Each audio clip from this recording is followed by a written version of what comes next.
Valorize sua história com os produtos da Von Regio. Link na descrição. Fala Brasil, TV Imperial no ar e infelizmente você já deve ter ouvido em algum lugar que a nobreza brasileira era uma cópia barata da europeia. Coisa de gente que tenta desqualificar nossa história e o nome de homens que construíram o nosso país, certo? Mas chegou a hora de mudar essa visão e por isso hoje vou mostrar pra você alguns dos maiores nobres do Império Brasileiro. Então já deixa seu like, se quer que eu continue com esse trabalho, considere ajudar o canal no Apoia-se ou então compartilhando muito este vídeo, seja no WhatsApp, no Facebook e até sinal de fumaça. E vamos logo ao que interessa.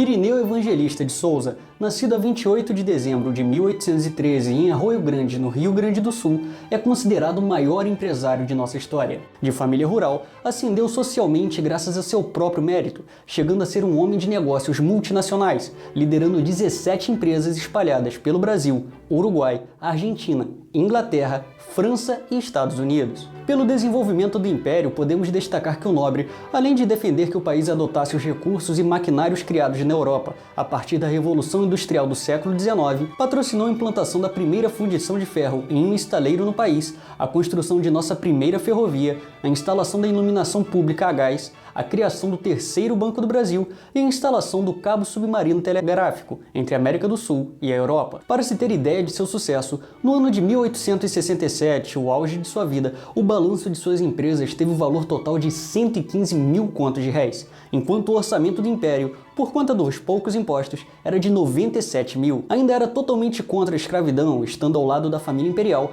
na luta pela conscientização de que somente a partir de um livre comércio, com trabalhadores libertos e remunerados, poderia o Brasil crescer ainda mais. E graças a todas essas realizações, ao longo de sua vida foi merecedor do devido reconhecimento por parte dos brasileiros, coisa representada com os títulos de nobreza que recebeu, sendo ele o primeiro barão e depois Visconde de Mauá.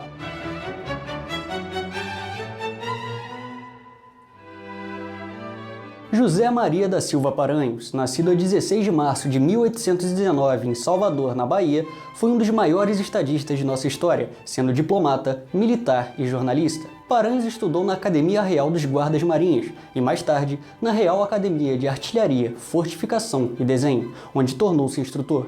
Entretanto, não seguiu a carreira militar, partindo para a área política. E após o início no Partido Liberal, momentaneamente também deixou essa área quando dedicou-se ao jornalismo, tendo foco na divulgação das ameaças que o caos nas repúblicas vizinhas representavam a parte sul do Império. Saiu-se tão bem nesse trabalho que acabou por atrair a atenção de Honório Hermeto Carneiro Leão, o Marquês de Paraná, que o convidou para sua missão diplomática no Uruguai, onde tiveram êxito ao derrotarem a Argentina na guerra contra Roças. E a convite de Paraná, Paranhos filiou-se ao Partido Conservador, consolidando sua volta política. Seu tino diplomático era tamanho que seus serviços foram utilizados com destaque mais vezes, como na Guerra do Uruguai e depois contra o Paraguai. Porém, o auge de sua carreira chegou em 1871, quando foi nomeado presidente do Conselho de Ministros, o mais alto cargo político do Império. Seu governo foi marcado por grande prosperidade econômica, com auge na assinatura da Lei do Ventre Livre. Sua popularidade era tanta que foi o homem que por mais tempo ocupou o cargo máximo da política imperial.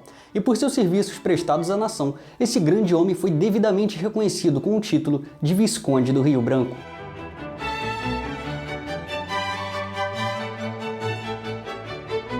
Cláudio Velho de Mota Maia, nascido a 14 de abril de 1843 em Itaguaí, no Rio de Janeiro, foi um médico, reformista, doutor da Casa Imperial e professor brasileiro. Formado pela Faculdade de Medicina da Corte, em 1875, após concordar com o pedido de voltar e aplicar seus conhecimentos no Brasil, recebeu do governo imperial uma bolsa de estudos na Faculdade de Medicina de Paris. Depois de concluir o curso, regressou ao Império, tornando-se professor de Medicina Operatória, de Anatomia, Topografia, Operações e Aparelhos. E também foi mestre-escola de Anatomia e Fisiologia na Academia Imperial de Belas Artes. Em 1878, Mota Maia foi um dos encarregados da reforma do ensino de medicina no país, quando abandonou o modelo francês, utilizando a partir de então o germânico, propondo assim um ensino prático e livre, favorecendo o ensino farmacêutico. Sócio do Instituto Histórico e Geográfico Brasileiro, ainda é patrono da cadeira 22 da Academia Nacional de Medicina. Sobre sua área escreveu diversos estudos, que hoje formam a coleção Mota Maia, guardada no Museu Imperial de Petrópolis. Por conta de seus feitos, em 4 de maio de 1880 foi nomeado médico da Casa Imperial, tornando-se amigo pessoal de Dom Pedro II. E em reconhecimento foi agraciado como barão, depois visconde e por fim conde de Mota Maia.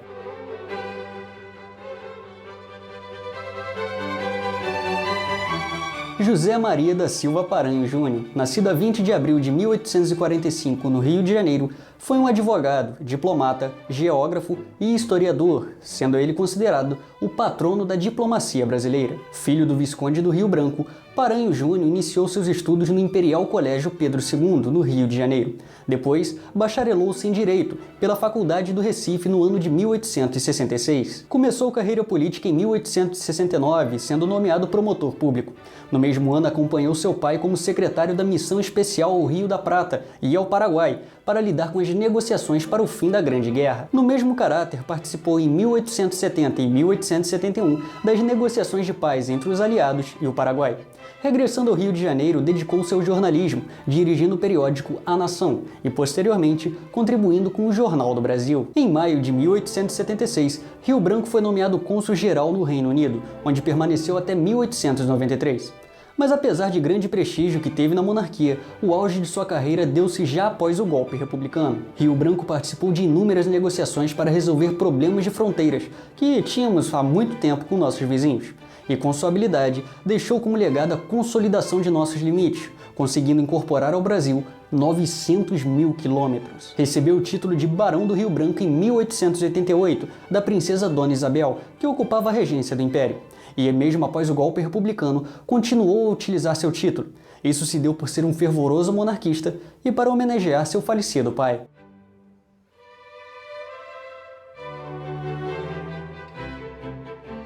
Francisco Adolfo de Van Hagen, nascido a 17 de fevereiro de 1816 em Sorocaba, em São Paulo, foi um militar, diplomata e historiador, sendo considerado o pai da historiografia brasileira. Filho de um militar alemão contratado pela coroa portuguesa, estudou no Real Colégio Militar da Luz, em Lisboa, de 1825 a 1832. Depois ingressou na Academia de Marinha, formando-se em 1833. Amante da história, escreveu sua primeira obra em 1838, intitulada Notícias do Brasil.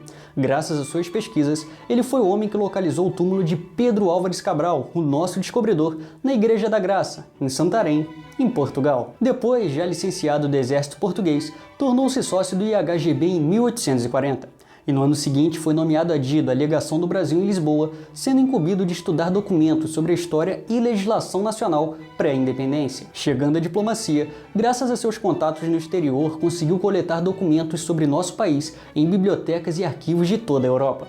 E graças a isso, em 1854 lançou a obra História Geral do Brasil. Este livro, apesar de sofrer com visões da época, é considerada a maior obra historiográfica sobre o período colonial, tendo sido reeditado várias vezes e até hoje, marcando presença nos cursos de História. Patrono da cadeira número 39 da Academia Brasileira de Letras, a obra de Van Hagen lhe dá o título de O Pai da História do Brasil. E em reconhecimento a seus serviços, recebeu em 1872 o título de Barão do Porto Seguro, sendo elevado a Visconde 2 anos mais tarde.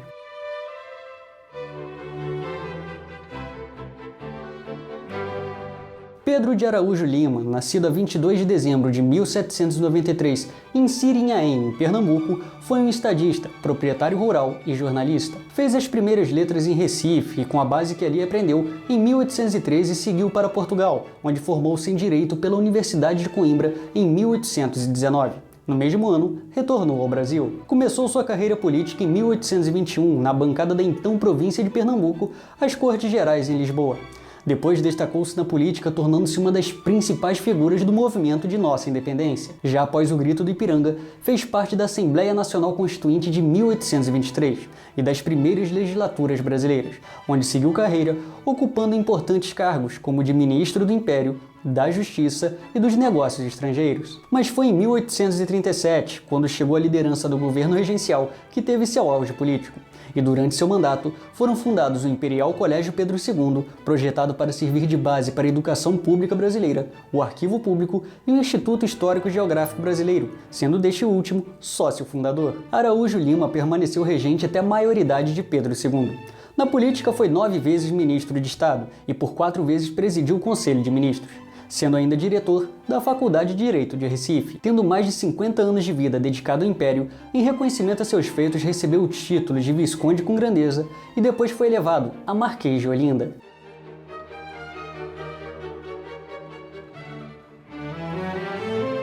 E por fim, um homem que de praça do Exército Imperial aos 15 anos de idade galgou por todos os postos da hierarquia militar até chegar a marechal.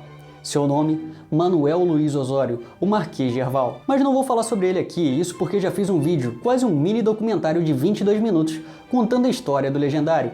Ele aparecerá aqui na tela final e também estará na descrição. Assista que com certeza gostará, beleza? Como diz o príncipe Dom Antônio de Orleans e Bragança, conhecer nossa história e seus grandes nomes faz com que as futuras gerações saibam de suas raízes e tenham orgulho disso. O Brasil não fica atrás de país algum.